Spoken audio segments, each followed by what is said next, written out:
listening to Wrestling Roundup, FreeFM 89.0, and this is your host, Grady Hooker. We'll start straight off with this day in history for the 4th of October. Back in 1999, there was a WCW Nitro with a main event. Hulk Hogan and Ric Flair teamed together to defeat the team of Sting and Lex Luger. At the same time, over on Raw, The Rock was defeating Chris Jericho in the main event. Jumping ahead 5 years, Chris Jericho again in a losing effort in the main event, this time Triple H defeating him in a lumberjack match. And then if we jump all the way across to 2010, that's 6 more years, Wade Barrett, in the height of the Nexus angle, manages to emerge victorious from a 20-man Battle Royale. And just last year, 2012, TNA Impact, the main event was a triple threat match. Bully Ray managed to defeat Austin Aries and Jeff Hardy. But in pay-per-view, 2009, WWE Hell in a Cell. There were 3 Hell in a Cell matches. The first one was for the World Heavyweight Championship. The Undertaker managed to defeat the then-champion CM Punk. While for the WWE title, Randy Orton defeated the then-champion John Cena. Wasn't a good night for champions. And in the main event, the tag team match, D-Generation X managed to overcome Legacy of Cody Rhodes and Ted DiBiase, who both sort of don't have jobs right now, but hey, to defeat them in a Hell in a Cell tag team match. Talking of DX, we'll flick over to our classic entrance theme of the week. It's DX's Break It Down. Are you ready? Hey, think you can tell us what to do? And you're back with Wrestling Roundup, FreeFM 89.0, Grady Hooker, and live via Skype right now I've got Josh. Howdy. And we'll run down Raw. It started off with the Corporate Evolution and the 10 going back and forth. And Triple H making one of the funniest statements I've ever heard on WWE television. Zack Ryder, a WWE Championship match? Same sentence? Yeah. I was cracking up. Fair enough. He did set a fair few matches, though. It was interesting. The whole 11-on-3 handicap match in the show was a weird booking. But he did book the most of the 10 in matches before that to get weakened before the match. This is true, but it's still seriously abusing the people that are supposed to be your shield. Yeah, fair enough. Talking about those matches to weaken them up, the first one was Alberto Del Rio taking on Kofi Kingston. It wasn't a bad match. Kofi should have been in a main event a long time ago, but for some reason there's this glass ceiling above him that you just cannot break through. Yeah. And we see Kofi get seriously injured during the match to weaken him for the main event. Yeah, I'm not sure if Alberto Del Rio is working on behalf of the Corporate Evolution or just a perfect pawn in their plan right now. I would say a pawn, because honestly, the World Heavyweight Championship I don't think could mean any less right now than it does at this present time. Fair enough. We had a Miz interview backstage where Triple H sort of hijacked it.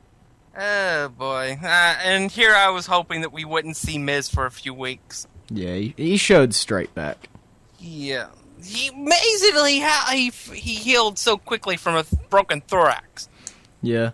Although you do sort of have to be happy because this did set up the Miz TV segment later on where a certain someone got hit with a certain move.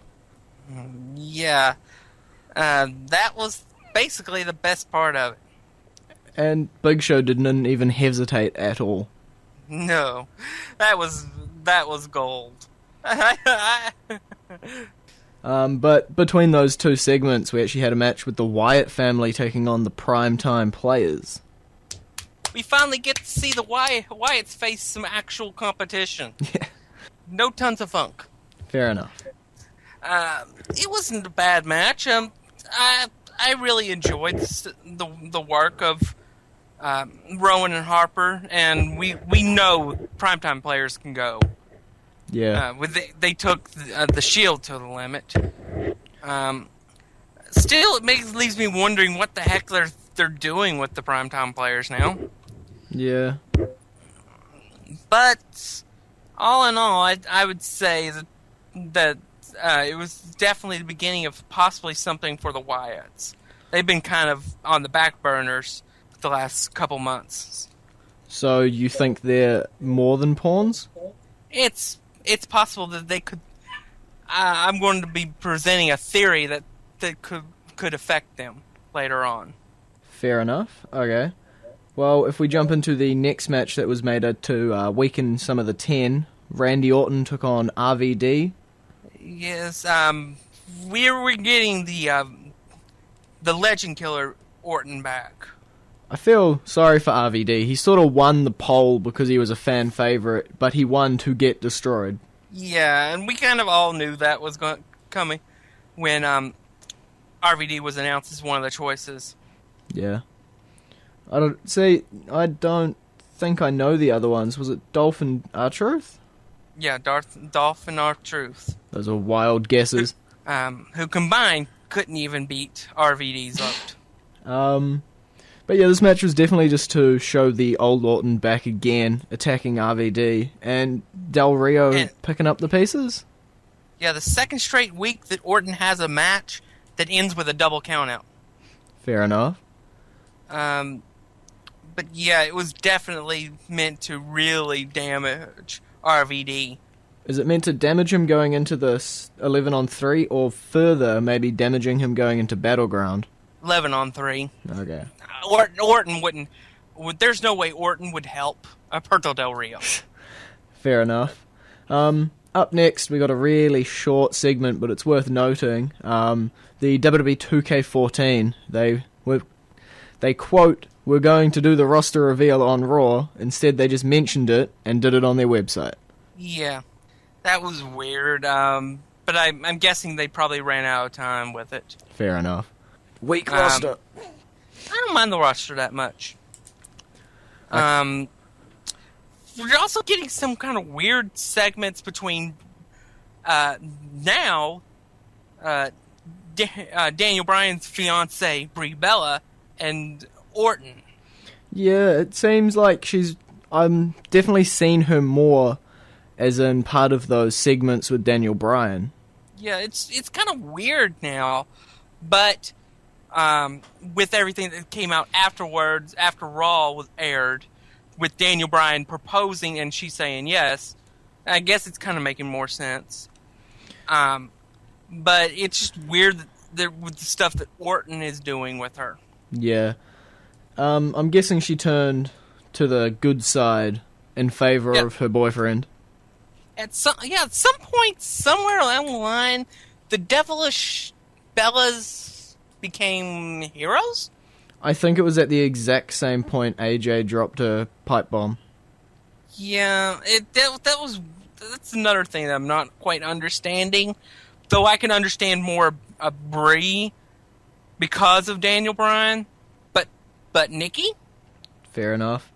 Talking about AJ and the Divas, she sort of confronts Stephanie and says that she doesn't want the match that Stephanie set up.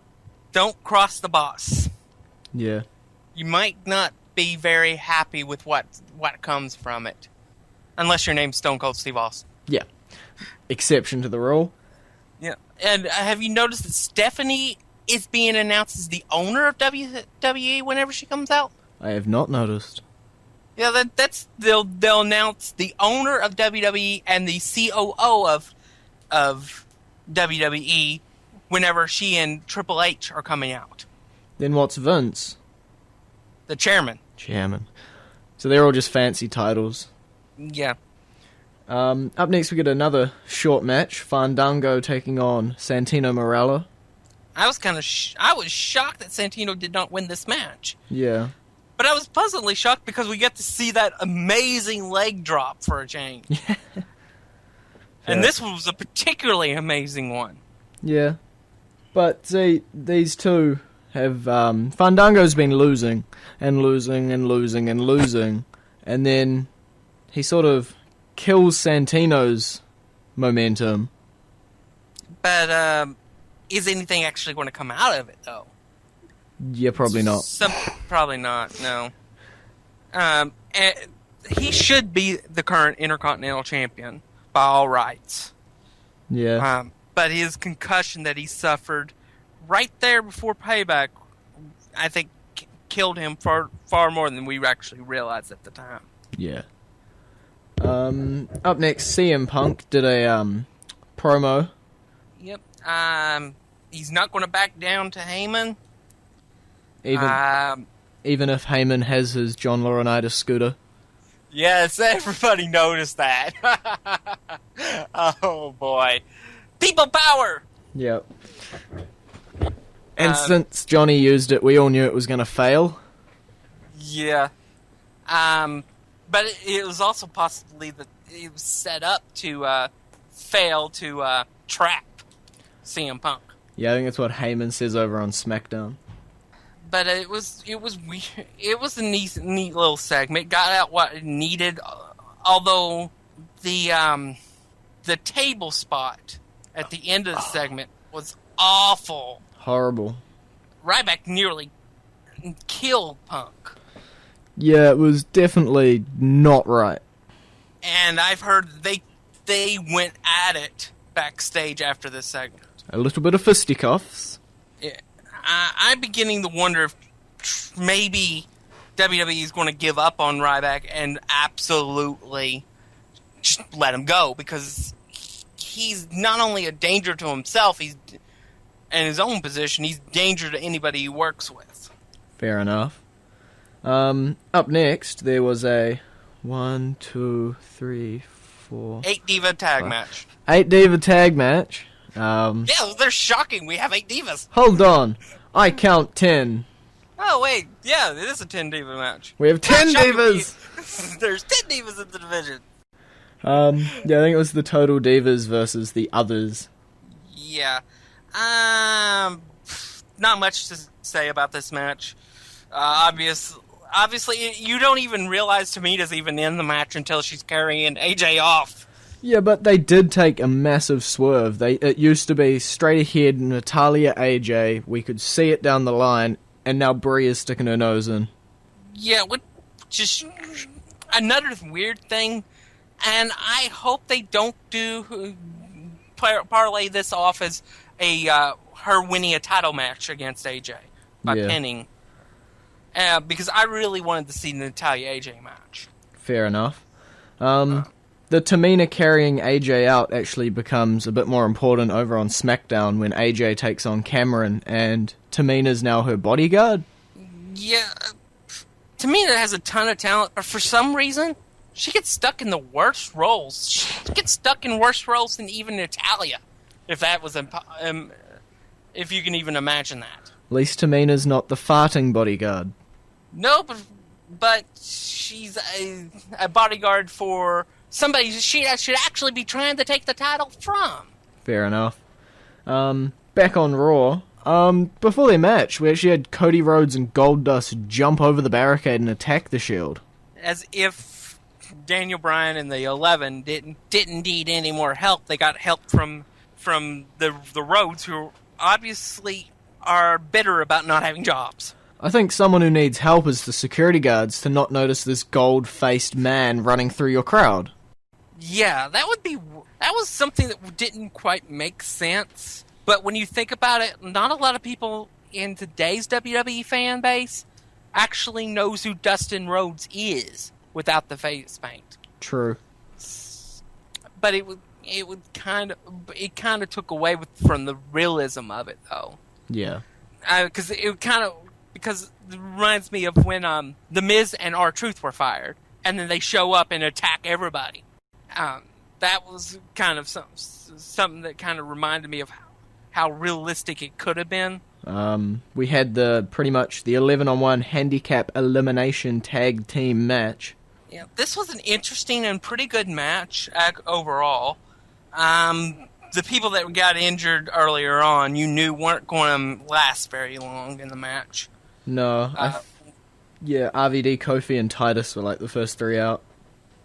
Yeah, and then you had Gabriel and Ryder, who you knew weren't going to last very long if they got in the match. Fair enough. But then in a surprising turn, the Usos actually eliminated the guys that they have the tag match against. Yeah, they're a future number one contender, but they have no idea when that match is going to take place. No, but they did pin Reigns. For the first time in his WWE career. But then straight after, the other injured guy, Darren Young, gets taken out by Rollins. Yeah, that was interesting. And then you have Ambrose gets eliminated by Ziggler to set up for the United States Championship match on SmackDown. Yeah, and then pretty much after Truth goes, the match just breaks down. Yep, and you have a 4-on-1. And you have Daniel Bryan directing everything. Like, why didn't we think of this before when we had 5-on-1? Yeah, fair. But Bryan ends up winning the match after hitting the double knees in the on Rollins, who was the last man standing for the Shield. It was a really good match for an 11-on-3 handicap match. Fair enough. If we jump over to SmackDown, we got a few matches on there. Alberto Del Rio took on R-Truth. How sad is it your World Heavyweight Champion is the opening match for the show that he is supposed to be the champion of? It was just to set up for the match RVD and Alberto's going to have at Battleground. I think it's a Hardcore Rules? Yeah, Battleground Hardcore Rules. You might as well call it an Extreme Rules match. Yeah. Straight after that, the Primetime Players took on the Real Americans. Another good tag team match. And I wonder if Cesaro's trying to split off from them because he's doing this giant swing in every match he's doing now, and it's really starting to get him over. Yeah. He does it from anywhere from 20 to 30 rotations. and the weird thing is, he's the only person that doesn't get dizzy in this move. Yeah. You think he'd get the most dizzy. Okay, well, talking about the Primetime Players, I guess it's time to play our current entrance theme of the week.